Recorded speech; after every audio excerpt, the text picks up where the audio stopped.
Camping horor di Telaga Warna.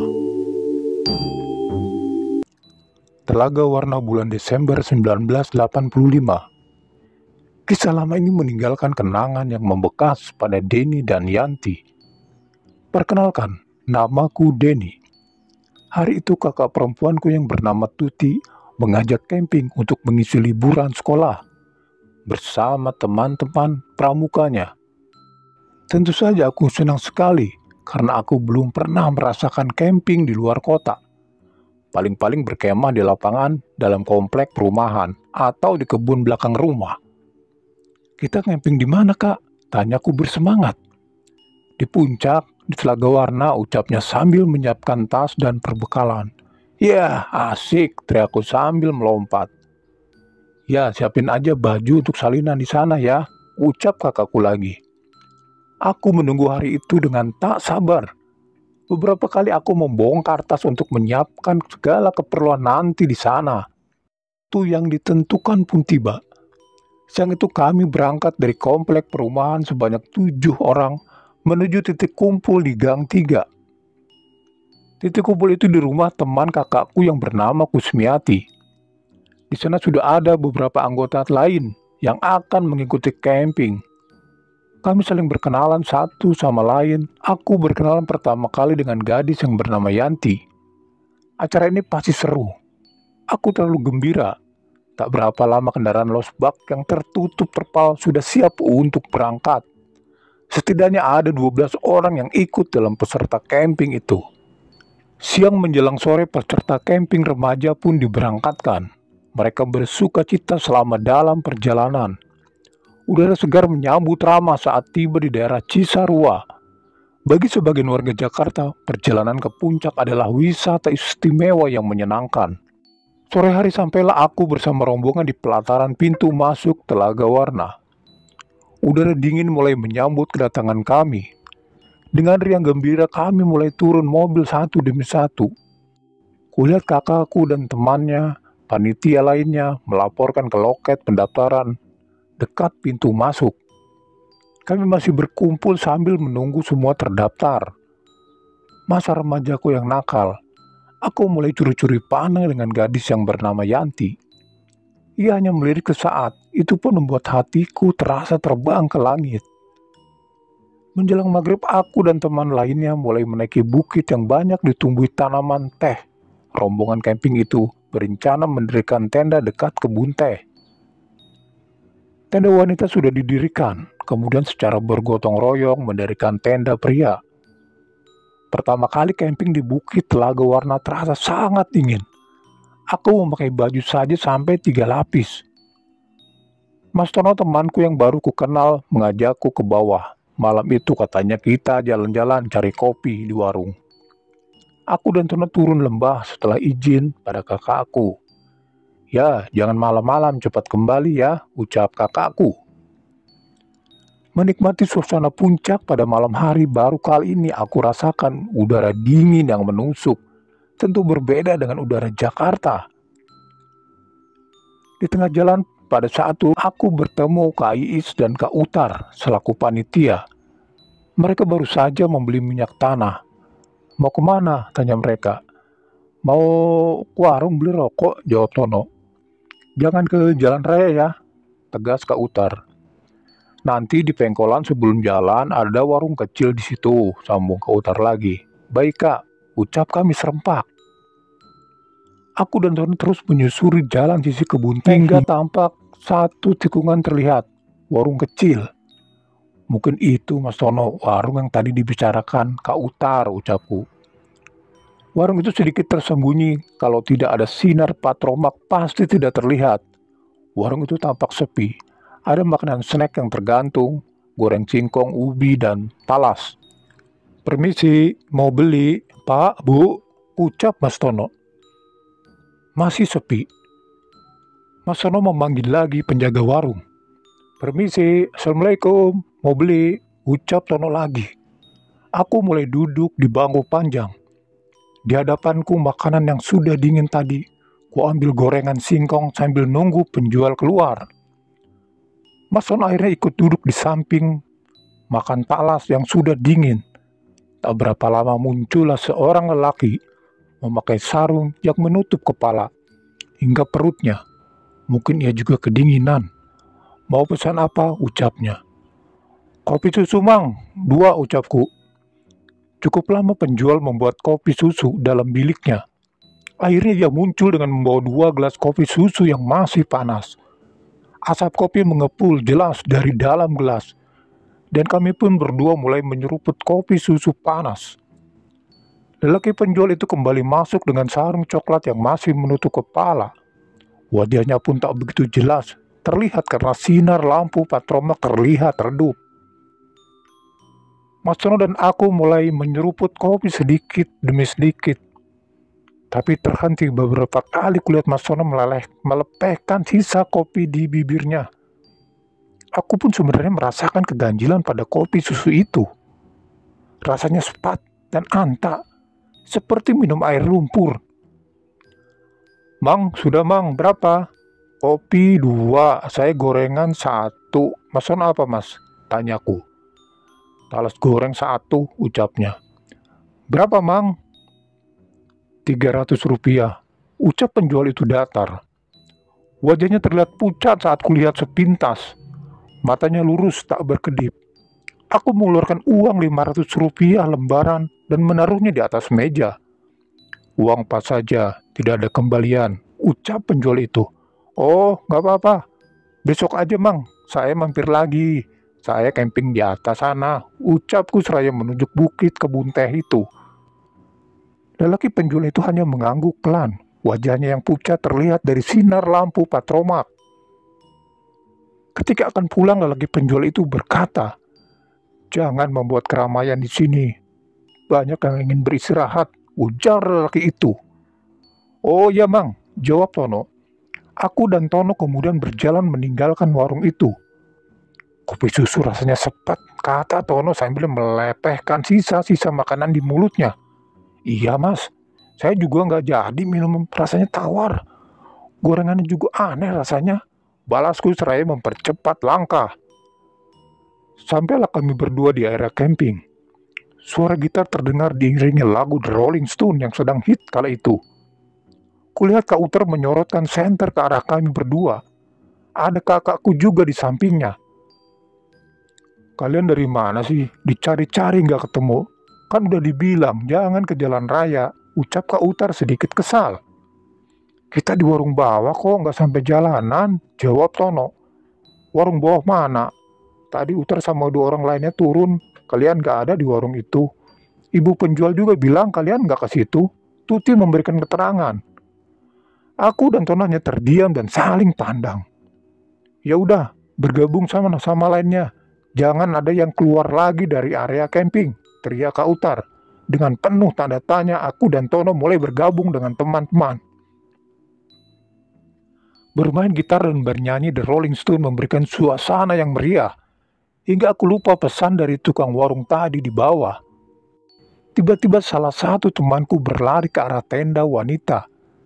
Ada suara teriakan dari dalam tenda. Permainan gitar pun seketika terhenti. Kulihat Yanti tengah dipegangi beberapa temannya. Ia terus berteriak sambil menunjuk-nunjuk. Berisik, berisik, pergi kalian. Yanti terus meracau dengan bahasa daerah Sunda. Matanya tampak tegang menatapi satu demi satu panitia yang memeganginya. Bang Madin yang paham hal seperti itu ikut membantu menyadarkan Yanti. Setelah semua tenang, Yanti diberi minum. Malam itu menjadi malam yang sepi. Tak ada suara gitar dan teriakan lagu The Rolling Stone. Udara beku di puncak membuat peserta camping menggigil kedinginan hingga pagi hari. Pagi hari pun tiba. Udara masih terasa lembab karena embun pagi masih melekat terlihat pada pucuk-pucuk daun teh. Hari kedua di Telaga Warna. Pagi hari semua peserta camping sudah berkumpul. Acara masak-masak pagi ini dilakukan para remaja putri. Peserta pria mengambil air di sekitar bukit. Ada pancuran bambu yang dibuat petani teh. Airnya cukup bersih dan segar karena langsung dari mata air di Bukit Telaga Warna. Peserta pun mandi secara bergantian. Ada juga yang tidak mandi karena tak kuat melawan rasa dingin. Siang itu semua peserta berencana akan ke Telaga Warna. Jalur ke Telaga itu tidak begitu jauh. Sekitar 30 menit setelah sarapan pagi, peserta camping mulai beriringan. Aku dan Tono pun ikut di belakang karena aku mau mampir ke warung semalam untuk mengambil kembalian. Kak Utar menemani aku menuju ke warung yang dimaksud. Aku dan Tono mulai tiba di pengkolan jalan, kemudian naik sedikit ke dekat pohon besar. Kak Utar yang mengikuti merasa aneh melihat aku dan Tono yang mondar-mandir mencari warung itu. "Kalian cari apa, Denny, Tono? Cari apa?" tanya Utar yang juga kebingungan. "Cari warung semalam, Kak. Kita berdua di sini. Semalam beli kopi dan gorengan," jawabku pasti. "Mana ada warung di sini? Warung itu di pengkolan ke arah jalan raya," sambung Utar lagi sambil melihat berkeliling. "Ayo terus ke bawah, nanti ketinggalan sama teman-teman lainnya," ucap Utar lagi. Dengan masih kebingungan, aku dan Tono meninggalkan tempat itu. Lalu Utar mampir di sebuah warung. Penjaga warung menyambut ramah. Utar lalu membeli sebungkus rokok dan menceritakan peristiwa semalam yang dialami aku dan Tono. "Ini, Bu, teman saya semalam ketemu warung katanya di dekat pohon besar itu," Utar menjelaskan lagi. "Coba diingat-ingat, tadi malam kencing di jalan enggak, Dek?" tanya ibu warung itu. "Iya, Bu, saya kencing di bawah pohon besar itu, ditemani Denny," ucap Tono. "Nah, itu jangan kencing sembarangan, Dek, di sini ya," ujar ibu itu lagi. "Nanti disiram aja bekas air kencingnya ya," sambung ibu itu lagi. Ibu warung itu kemudian memberikan ember kepada Utar dan memerintahkan aku dan Tono mengambil air di pancuran untuk segera membersihkan berkas-berkas Tono kencing. Dengan menggaruk-garuk kepala, Tono ditemani Utar dan aku lalu kembali ke tempat itu. Setelah Tono mengambil air, lalu kulihat ia menyiram pohon itu dengan ketakutan. Aku hanya tertawa kecil melihat Mas Tono begitu pucat, karena kami bertiga pun akhirnya menyusul teman-teman lainnya ke Telaga Warna. Siang itu Telaga Warna tampak indah, warna telaga yang begitu kecoklatan. Bila matahari terang, permukaan telaga itu seolah berubah kuning keemasan. Pengunjung pada siang itu tidak begitu ramai. Peserta camping menikmati pesona alam Telaga Warna. Kulihat kakakku sedang menggunakan ayunan yang terbuat dari akar pohon. Suara kera-kera hutan terdengar keras bersaut-sautan di puncak bukit. Aku dan Tono memutari telaga itu. Ada akar pohon besar yang menjulur ke tepi telaga. Aku dan Tono kemudian naik ke batang akar besar itu dan bergoyang-goyang di situ. Dari situ terlihat jelas pemandangan sekitar. Kulihat kakakku masih bermain ayunan akar di pinggir telaga. Ada Kusmiati Iis di sampingnya. "Mas Tono, itu di belakang kakakku siapa ya?" tanyaku sambil terus melihat. "Yang pakai baju warna ungu," sambungku lagi. "Teman kakakmu itu, Den." "Ya, siapa tidak ada lagi teman kakakku yang lain," ucapku lagi. "Paling orang lain yang mau main ayunan juga," jawab Tono. Sore pun tiba. Udara di sekitar telaga mulai diliputi kabut gunung. Pengunjung pun mulai berkurang. Peserta camping pun mulai bersiap-siap meninggalkan area telaga. Aku dan Tono pun bersiap setelah turun dari akar pohon itu. Mataku melihat sebuah gelang mainan yang tergeletak di pinggir telaga. Dengan cepat kuraih dan kumasukkan ke saku celana. Semua peserta mulai naik satu persatu ke arah lokasi camping. Tiba-tiba Tono menyentuh pundakku. "Denny, itu teman kakakmu masih di ayunan sendirian." Aku menoleh. Benar saja. Perempuan berbaju ungu dengan rambut digerai masih ada di ayunan akar itu. "Bukan peserta camping itu, Mas Tono." "Iya, sudah mau maghrib tapi masih berdiri aja di situ," ujar Tono. Malam kedua di area camping Kebun Teh, sebagian peserta ada yang mulai mandi di pancuran. Ada juga yang malas mandi karena air pancuran itu dinginnya seperti es. Semua peserta camping mulai disibukkan menghadapi malam yang dingin. Baju yang dikenakan teman-temanku juga semakin tebal. Kulihat semua panitia tak ada di tandanya, termasuk kakakku.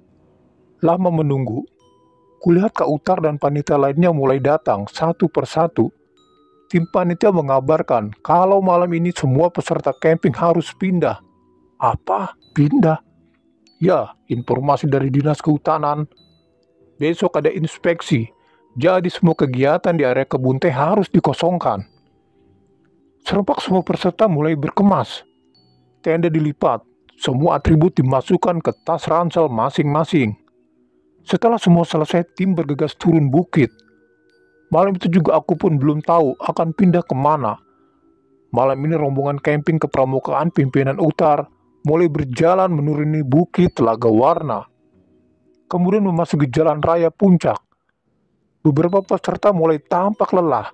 Yanti dan Sri terlihat pucat. Rombongan terus berjalan menyusuri jalan aspal.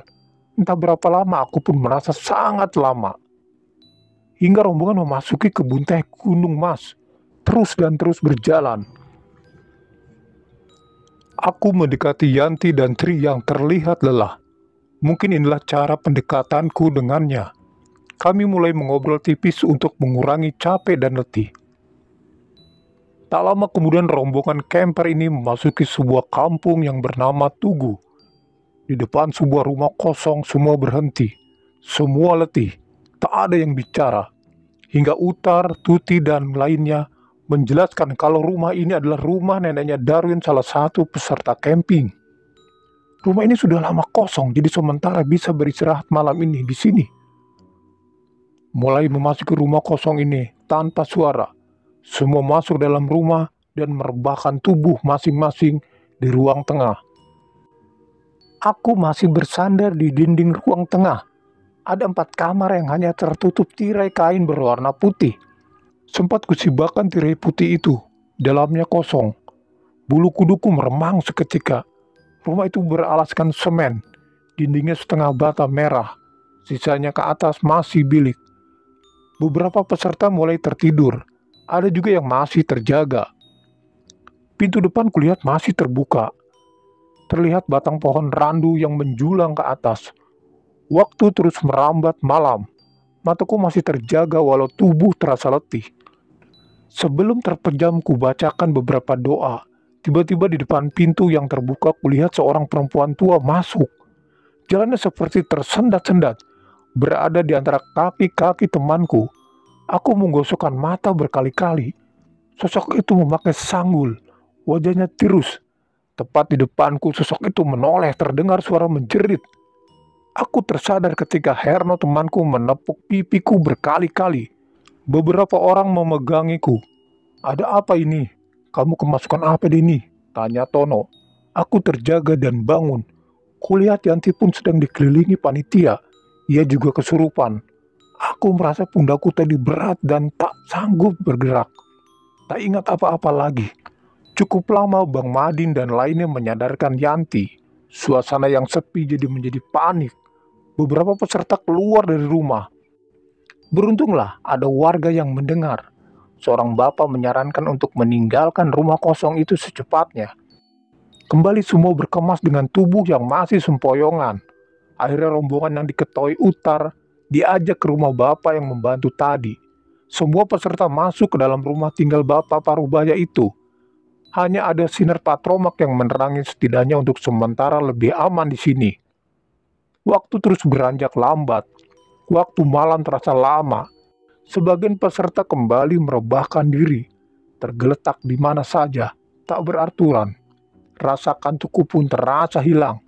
Tak sengaja aku merabat saku celanaku yang tiba-tiba terasa panas. Sebuah gelang. Aku baru ingat, sore tadi di telaga itu menemukan gelang ini. Aku mulai memeriksa gelang yang terasa panas ini. Gelang yang terbuat dari kayu melingkari ujungnya berbentuk kepala ular. Aku simpan gelang itu di lantai dan aku pun tertidur menjelang pagi. Hari ketiga. Fajar kembali datang. Ini adalah desa Tugu Selatan, kaki Gunung Mas. Kampung yang masih sepi. Semua peserta camping masih terduduk. Ada juga yang sudah keluar kamar. Terdengar suara pancuran di belakang rumah. Ada beberapa peserta yang bergantian mandi. Pagi ini aku mandi terasa segar karena sudah 2 hari tak tersentuh air badan ini. Di belakang rumah Bapak yang kami tempati ada lahan luas yang bersih. Siang itu kami berkumpul sambil menunggu makanan yang sedang dimasak. Bapak pemilik rumah itu lalu memanggil aku. Di kamar tengah sudah ada Yanti, kakakku, Utar, dan lainnya. Yanti menatapku agak lama. Gadis cantik itu membuatku jadi salah tingkah. Pak Harun adalah nama pemilik rumah itu. Ia lalu bercerita kalau rumah kosong yang ditempati semalam sudah lama tidak diisi. Ya, itu adalah rumah nenek Darwin, salah satu peserta. Yanti mengeluarkan sebuah gelang berwarna coklat dan menceritakan waktu di Telaga Warna ia menemukan gelang itu dari sebatang pohon. Gelang itu terasa panas sejak turun bukit dan jalan tadi malam. Aku pun mengeluarkan gelang yang kutemukan kemarin sore, juga di Telaga Warna. Pak Harun pun lalu memeriksa gelang kayu itu. Ada kepala ular di ujung gelang, dan siang itu Utar dan peserta camping berencana untuk kembali pulang. Setelah kendaraan angkutan datang, kami naik satu persatu, mengelilingi desa Tugu yang indah. Beberapa villa mulai bertumbuhan, dipastikan 10-20 tahun. Desa Tugu Gunung Mas ini akan dipenuhi villa-villa milik para pejabat dan warga asli akan bergerus. Dan warga asli akan tergerus satu demi satu, karena tanah mereka pasti akan dibeli para cukong bermata sipit. Kendaraan yang membawa peserta camping mulai kembali merayapi jalan berliku di Gunung Mas, terus menuju Telaga Warna. Kendaraan berhenti di pos pendaftaran. Pak Harun, Utar, aku, dan Yanti mendekati pinggir Telaga Warna. Yanti melemparkan gelang ular itu ke telaga.